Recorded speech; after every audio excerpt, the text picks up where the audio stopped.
ማዘርሽ ቢያንስ እሷ ምንም አላደረገችም። እኔ እንትን ዝም በል አንተ ወላጫ። ኧረ ማሚ በፈጠረሽ በቃ እኔ ለሁሉም ነገር ቃል ገባሁልሽ አይደል እንዴ?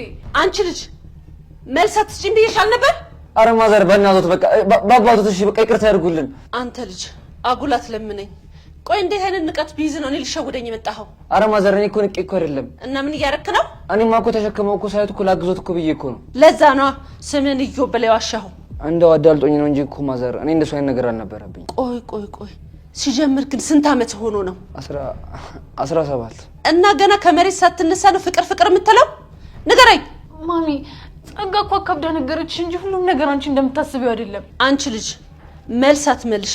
ዛሬ ከሁለት አንዳችሁን ገድዬ እጄን ለመንግስት ነው የምሰጠው። ማዘር እኛ እኮ ትክክል አድርገናል እያልን እኮ አይደለም። ደግሞ ልትከራከረኝ ያምራል? አረ ክርክር እኮ አይደለም። ዝም በል አትመልስልኝ። ኧረ ወይኔ ጉዴ ፈላ እንደወደለኝ አባዬ ድረስልኝ። አንቺ ልጅ ወጥ አድርጋት። አባትሽን ስሙን አታንሺ፣ ባለበት ይረፍበት። በትንሽ በትልቁ ስሙን እየጠራሽ ማሰሪያ ያደረግሽው እኮ።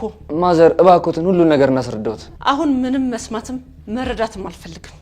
እሺ ቆይ ምን እናድርግ? ከዚህ በኋላ በሁለታችሁ መሀል ያለውን ግንኙነት ታቆማላችሁ አታቆሙ? እቺን ብቻ መልስልኝ። እንዴ ማዘር ማሚ እናቆማለን ብዬ ቃል ሰጥቼሽ አይደል እንዴ? አሁን ያንቺን ሳይሆን የዚህን ሞላጫ መልስ መስማት ነው የምፈልገው። ታቆማለህ አታቆምም? አረ ማዘር እያስጨነቁኝ ነው። እንድሽ ናትና ምን ታቆማለህ አታቆም? ማሚ በእናትሽ ዝም በይ አንቺ። እሺ በቃ እሺ፣ ሁለተኛ ልጅ አጠገብ እንዳትል። እሺ አቆማለሁ በቃ። እሺ ማዘር እሺ አቆማለሁ በቃ። ይኸውልህ እሷ ጎን ባገኘህ እገልሃለሁ። ተነሳውን ከቤት ይውጣ። ያ ደህና ነህ? ደህና ነኝ። አንቺን ጉድሽ እኔ ምንም አልሆንኩም። አንተ ምንም አልሆንኩም ማለት